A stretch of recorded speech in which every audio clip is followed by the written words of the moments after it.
So I'm going to go through a couple of our sort of higher profile cases that you might have heard about, and along the way, and I'd like to leave some time for questions. If possible, I'll mention some other cases that you may or may not have heard about. So the first case I'll talk about is this one. As y'all know, the First Amendment, the first two clauses that protect religious liberty. The Establishment Clause, Congress will make no law respecting the establishment of a religion, or the Free Exercise Clause, prohibiting the free exercise thereof. So let me start with the Establishment Clause. The Establishment Clause is actually pretty simple. Okay, our founders had just finished winning a war with, at that time, was what was the greatest empire in the history of the world, that had the Church of England that you were taxed to support, regardless of whether or not you believed anything that was being preached from that pulpit. Okay, there was the Church of England, and you shall support it. They didn't want that here. They did not want there to be an official church of the United States of America. That's pretty much it. I mean, it's really that simple. It takes lawyers and judges to complicate these things. No offense, lawyers and judges, right? Because I am one. And over time, they have complicated this, okay, to the point where government, sometimes well-meaning, goes so far out of its way not to violate the Establishment Clause that they end up violating the Free Exercise Clause. So this first case I'm going to talk about is an Establishment Clause case, the Bladensburg World War I Veterans Memorial. Now, the case, the Supreme Court case, is the American Legion versus the American Humanist Association. For legal dorks up there, if you want to look it up, it's actually a very interesting opinion. The backstory, the Bladensburg World War I Memorial, Bladensburg, Maryland, right outside of Washington, D.C., in the early 1920s, some Gold Star moms whose sons did not come home from World War I wanted to put up a monument to honor them. Now, you know as well as I do, in the early 1900s, transatlantic travel was not exactly common or affordable. So these moms didn't know if they would ever actually see where their sons were buried. And nor would they know if their sons would ever actually be returned here to be buried here. So they wanted the monument to resemble the headstones their sons were actually buried under in Europe. So they chose the shape of the cross for the monument. Now, in the middle of the monument is the seal of the American Legion, our client, because the American Legion donated the property originally for the monument to be built on. And so these moms raised the money. They built the monument on the property there that the Legion donated, and it has the names of 49 men from Prince George's County, Maryland, who did not return from World War I. And it, as I said, I think it was completed around 1924 or 5, and it sat there for many, many years, not bothering anyone. And then in the late 1940s, early 1950s, the state was expanding a highway, ironically enough, the Veterans Memorial Highway. And the path of this highway was coming right at this monument. And they didn't want to disturb the monument, so the highway actually splits and curves around the monument and then comes back together on the other side. Well, that put it in the median of the highway, so the government ended up taking over control of the property. Still didn't bother anybody. This is the late 40s, early 1950s. Stood there just honoring these men for another 50 or so years until the American Humanist Association sent a couple of members to drive past it and get offended by it and file a lawsuit to tear it down. Because, according to them, having a monument that is a religious symbol on government property violates the Establishment Clause, that this monument somehow established the official church of the United States of America, or the state of Maryland. We, of course, disagreed, and we intervened on behalf of the American Legion, and we won at the Federal District Court. They appealed and went to the Fourth Circuit Court of Appeals. And when you're in front of a Circuit Court of Appeals, you don't sit in front of all of the judges. You get a random 3-judge panel. And our 3-judge panel in this case were 2 Obama appointees and a Clinton appointee. So, not the best draw we could have gotten, right? At oral argument, one of the judges actually suggested, well, couldn't we just chop the arms off the cross, and then it's no longer a cross, it's no longer a religious symbol on government property, and so then it's not an Establishment Clause violation, and at least then the monument can stay. So we heard that question. We didn't really like our chances at the Fourth Circuit, right? And they ruled against us 2-1. The Clinton appointee actually wrote a really nice dissent, So we appealed to the United States Supreme Court. Now, the important thing to remember is if the Supreme Court doesn't take this case, then that Fourth Circuit opinion is the law in the Fourth Circuit. And they ruled that this violates the Establishment Clause and should come down. The Humanist Association, had the Supreme Court not taken the case, would have taken that opinion, because what else is in the Fourth Circuit? Arlington National Cemetery. And they could have just marched right into Arlington armed with that opinion and said the Argonne Cross of Sacrifice needs to come down and the Canadian Cross of Sacrifice needs to come down. While we're at it, we'll just sandblast the word God off the tomb of the unknown soldier, and then we can have a conversation about all these individual white tombstones that have religious symbols on them. Thankfully, the Supreme Court took the case.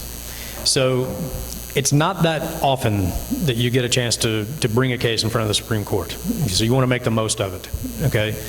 And there is an old decision on the Establishment Clause called Lemon versus Kurtzman. And it's been known as the lemon test ever since that opinion came out. And you pardon the pun, but courts have been trying to make lemonade out of lemon for a long, long time.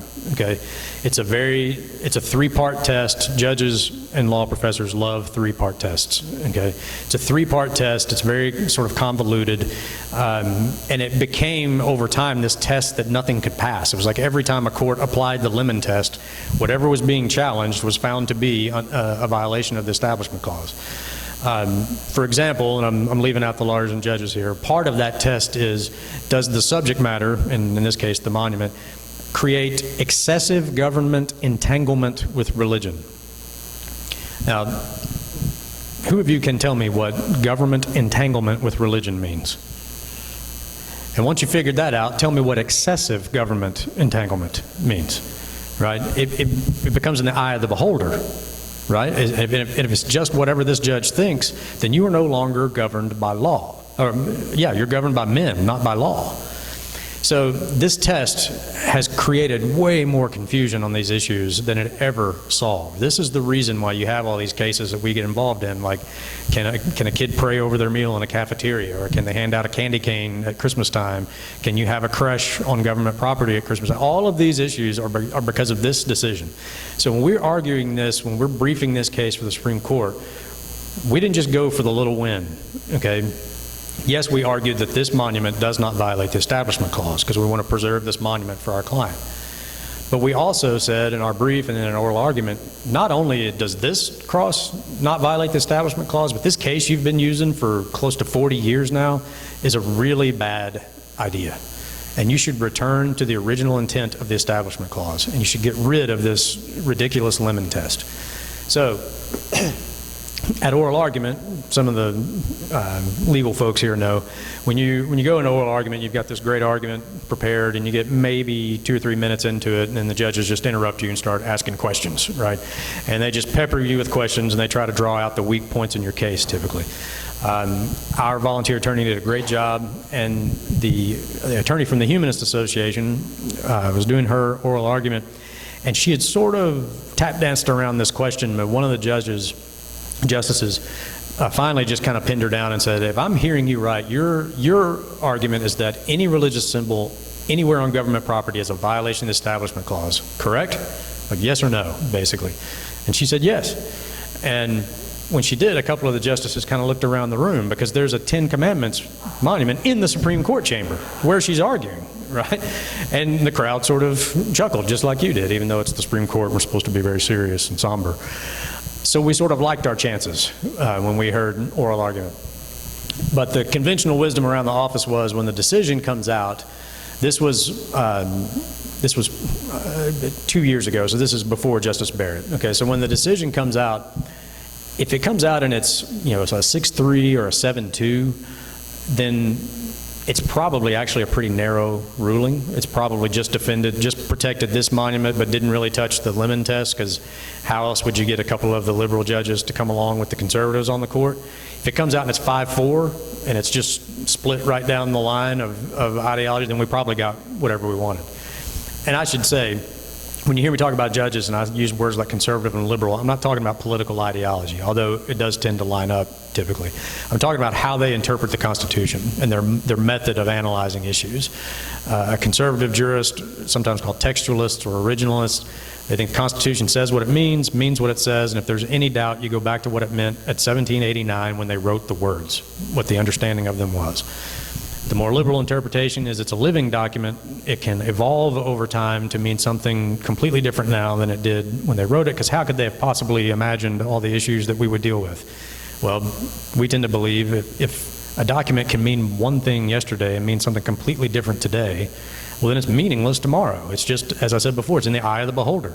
And now you're just governed by men, not by law. So, that's a free little tangent. Sorry about that.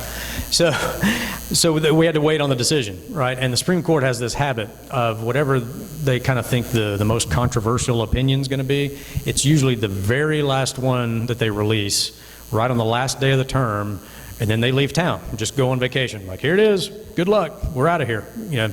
And so sure enough, it was like the last couple of days of the term, that decision came out. So we got it, and it was 6-3. And so before we started reading it, we're like, well, I mean, at least we won for the Bladensburg Memorial. But it's actually very interesting. Breyer and Kagan joined the conservatives to say this monument does not violate the Establishment Clause. And then everybody sort of splits off into concurrences and a lot of different opinions. So by a 5-4 majority, they actually said, yes, this monument does not violate the Establishment Clause. And this whole business of lemon, we're done with that. So by 5-4, they said, from now on, and I'm paraphrasing here, it's kind of my job to translate legalese into English, okay? By 5-4, they said, any monument or symbol or practice that is in keeping with the history and tradition of this country is now presumed constitutional.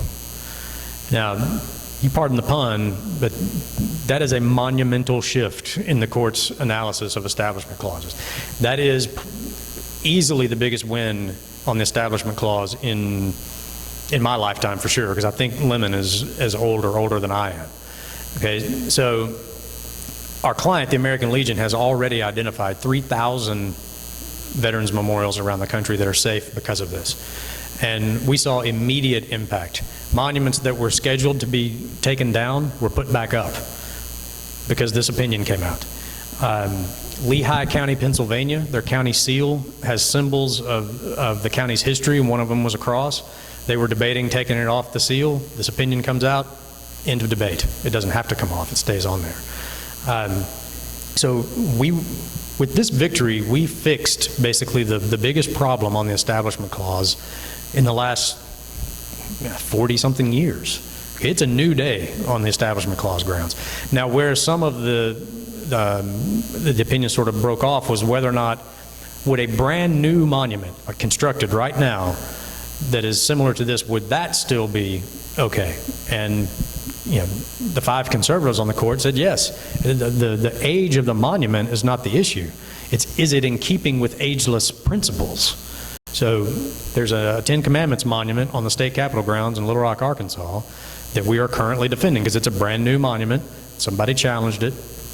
And actually the state senator that raised the money privately to put it there, he patterned the entire thing right down to the granite is from the same quarry as the 10 Commandments monument here in Texas, because that was challenged and it withstood court challenge.